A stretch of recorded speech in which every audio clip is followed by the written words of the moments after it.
Hey there crafty pals, welcome along. Today's share is September 29th for Scraptember, and this is all about black and white. So I had a little dig through of my stash and I pulled out a bunch of black and white stuff that I thought might kind of coordinate together. Didn't have too much of a plan in mind. As you can see, this layout kind of just develops as it happens. I have been sitting on this photo for such a long time. It is of my husband and his mate when they celebrated his 40th birthday, and I never had the right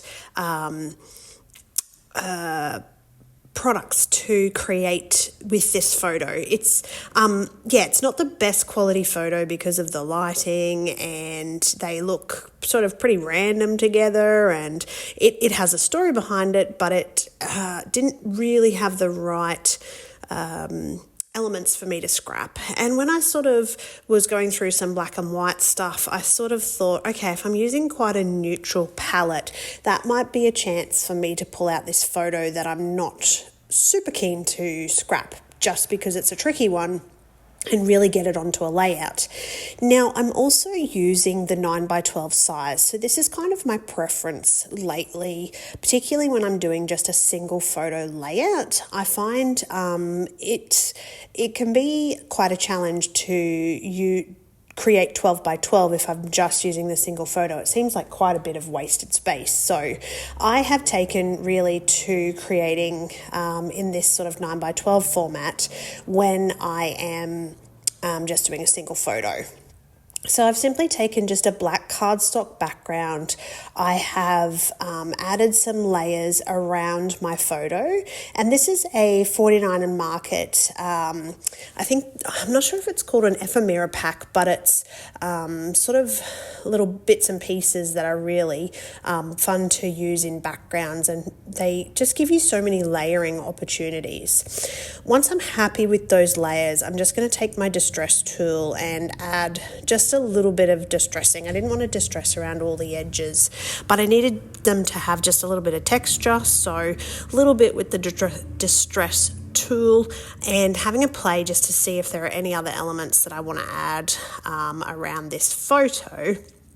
But essentially, yes, the story is the most important part of this, and I do want to keep some area, you can see in that upper left-hand section, for actually embellishing with some kind of title. So I don't really have a title in mind as yet. And again, I'm not sure about some of these sort of leaves or moths or butterflies, whatever they happen to be, but I'm just rolling with it. So the fact that I actually got this photo scrapped is probably quite miraculous. Now, I did actually plan to use a doily in the background for that little bit of texture, but I just wanted to really separate that photo from that background. So I'm just going to pull out some, this is the Minte paste, and it's kind of like a chalkish paste, I think they call it, and I really love the way it spreads. It's got this sort of different to paste kind of texture, and it's really easy to use on backgrounds. So I decided that just to bring in that little bit of extra white against the black, and it helps to separate out that photo from that background.